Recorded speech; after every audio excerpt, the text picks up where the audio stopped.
নমস্কার বন্ধুরা, স্বাগত আমাদের চ্যানেলে।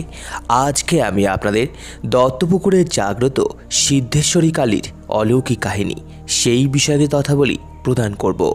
সম্পূর্ণ তথ্যটি সংগ্রহ করা আপনাদের কাছে অনুরোধ, ভিডিওটি আপনারা সম্পূর্ণ দেখুন। উত্তর 24 পরগনার বারাসাত মহকুমার অন্তর্গত দত্তপুকুর একটি রেলওয়ে স্টেশন। সেই স্টেশনে নেমেই দিঘরা গ্রামে যাওয়া যায়। এই গ্রামে আছে দেবী সিদ্ধেশ্বরী কালীর মন্দির। তখন ইংরেজ আমল। পুরাণগিরি নামে এক পরিব্রাজ নানা তীর্থ ভ্রমণ করে এসে পৌঁছলেন এই গ্রামের শ্মশানে। সেই সময় গ্রামের পাশ দিয়ে বয়ে যেত সুবর্ণবতী নদী। শ্মশানে ছিল একটি শিমুল গাছ। অমাবস্যার ঘোর অন্ধকার রাতে সেই শিমুল গাছের নিচে পুরাণগিরি একটি জ্যোতির্বলয় দেখতে পেলেন। পরের দিন সকাল হতে সেখানে গিয়ে দেখলেন একটি পাথর খণ্ড। তখন তিনি সেখানে দেবী কালীর ঘট স্থাপন করে সিদ্ধেশ্বরী মায়ের আরাধনায় রত থাকলেন। পরবর্তীকালে সেখানে তিনি সিদ্ধি লাভ করেন। পুরাণগিরির পর সিদ্ধেশ্বরী কালী পুজোর দায়িত্ব পান রাজময় চট্টোপাধ্যায়। তিনি মায়ের সেবার জন্য নদিয়ার রাজা কৃষ্ণচন্দ্রের কাছ থেকে ভূসম্পত্তি লাভ করেছিলেন। তা দিয়েই রাজময় চট্টোপাধ্যায় দেবীর বিগ্রহ নির্মাণ করে মন্দির প্রতিষ্ঠা করলেন। সেই দেবী বিগ্রহের সঙ্গে পুরাণগিরি প্রাপ্ত শিলাখণ্ডটিও নিত্য পুজো করা হয়। গর্ভমন্দিরে পাথরে বাঁধানো বেশ উঁচু 3 ধাপ বেধি। উপরের ধাপে পাষাণময়ী দেবী সিদ্ধেশ্বরী, মাথায় কারুকার্য খচিত রূপোর মুকুট, হাতে খাড়া ও ছিন্নমুণ্ড।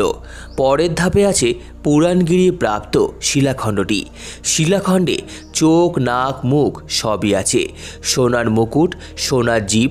দেবী খুবই জাগ্রত, তাই প্রতিদিনই ভক্তদের সমাগম হয় এই মন্দিরে।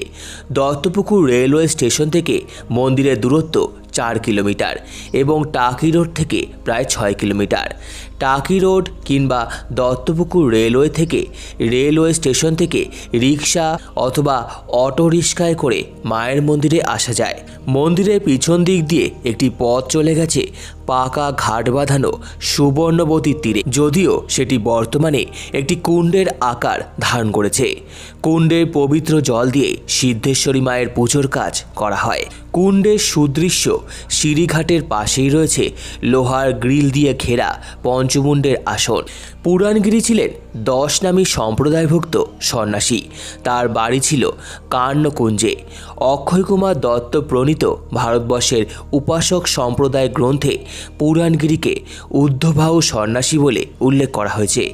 মাত্র 52 বছর জীবন ধারণকালে তিনি বহু দেশ পর্যটন করেন। তিব্বত থেকে ফিরে স্রোতচিনী সুবর্ণবতী নদী দিয়ে যাওয়ার সময় জঙ্গল পরিবেষ্টিত এইখানে ধোয়ার কুণ্ডলী লক্ষ্য করেন।